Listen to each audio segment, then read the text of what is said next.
datang di channel Taruna Insight AI, Machine Learning, and Digital Transformation. Di seri terbaru ini, kita akan membahas secara mendalam perjalanan riset dan aplikasi nyata dari machine learning di dunia industri manufaktur, khususnya dalam hal memprediksi permintaan atau customer order forecasting.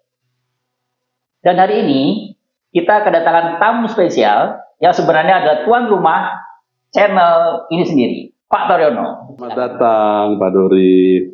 Terima kasih, senang banget nih.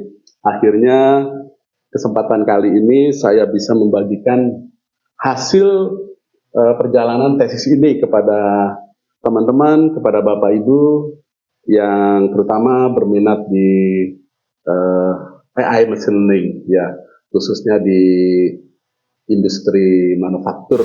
Nah, sebelum masuk ke teknis nih, bisa dijelaskan dulu Pak, latar belakang apa sih yang menjadi dasar pemikiran untuk melakukan tesis ini? Oke, ya. Jadi di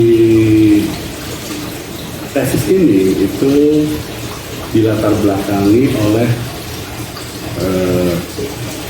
masalah bisnis yang ingin kita pecahkan di industri manufaktur pada umumnya, ya, khususnya di manufaktur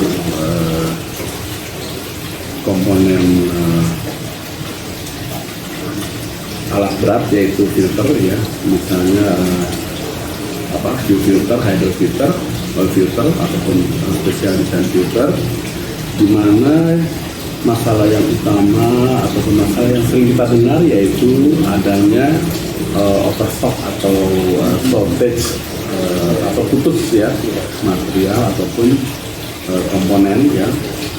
Nah, seperti kita ketahui bahwa overstock itu, ya, ataupun shortage itu membutuhkan biaya yang besar, ya. Ya, kalau terjadi overstock kita butuh area, kemudian orang yang maintainnya, kemudian berarti ada stok mati di kita, begitu ya. Tapi kalau misalnya shortage, kita tidak bisa memproduksi, sehingga kita akan kehilangan kesempatan untuk mendapatkan order dari customer. Berikut Bapak-Bapak dan Ibu-Ibu juga rekan-rekan, deskripsi keterkaitan bisnis problem dengan pola customer order. Permasalahan utama yang dihadapi adalah terjadinya ketidakseimbangan antara stok dan kebutuhan aktual pelanggan.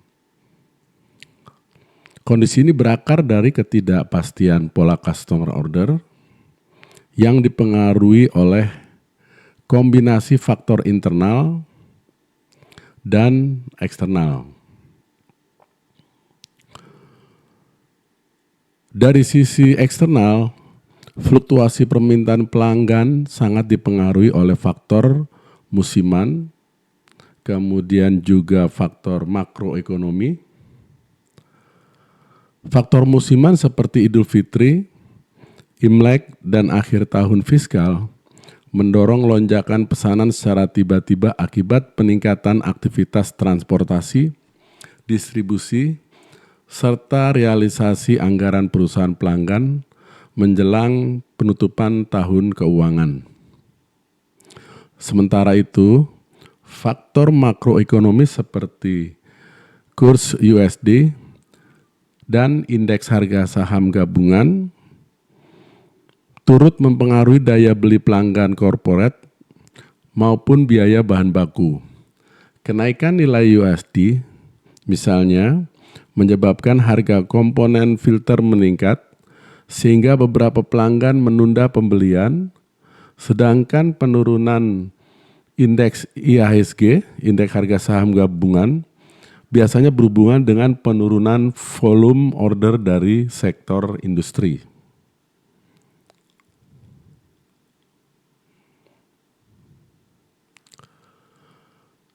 Dari sisi internal operasional, karakteristik customer order yang sangat bervariasi antar wilayah seperti Indonesia, Asia, Australia, Afrika, Eropa, dan Amerika, serta antar jenis produk filter menambah kompleksitas perencanaan produksi. Permintaan dari pasar domestik dan Asia mendominasi, namun seringkali tidak stabil akibat perubahan proyek, kebijakan fiskal, dan faktor cuaca atau logistik. Di sisi lain, setiap tipe filter melayani sistem mesin yang berbeda, sehingga setiap lonjakan order dari satu sektor industri dapat menyebabkan kekosongan stok atau shortage untuk tipe tertentu, namun kelebihan atau overstock untuk tipe lain.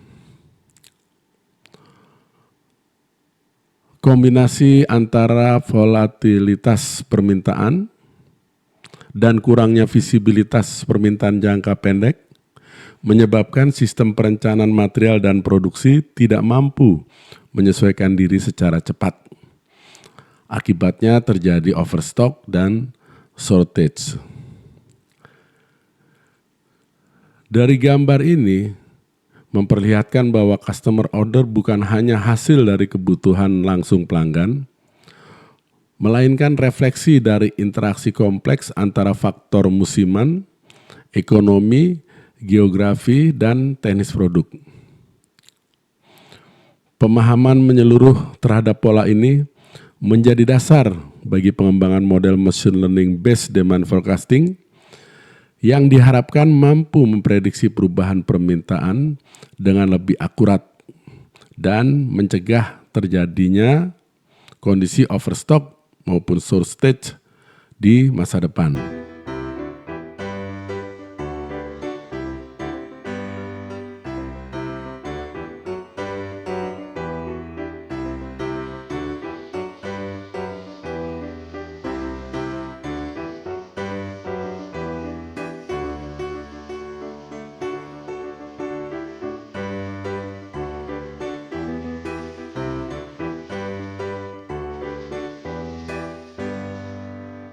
Nah, oke, teman-teman yang tertarik dengan data science, machine learning, manufacture and supply chain, atau bahkan yang sedang menulis atau tesis atau mengikuti channel ini, skripsi ini, ikuti channel ini terus.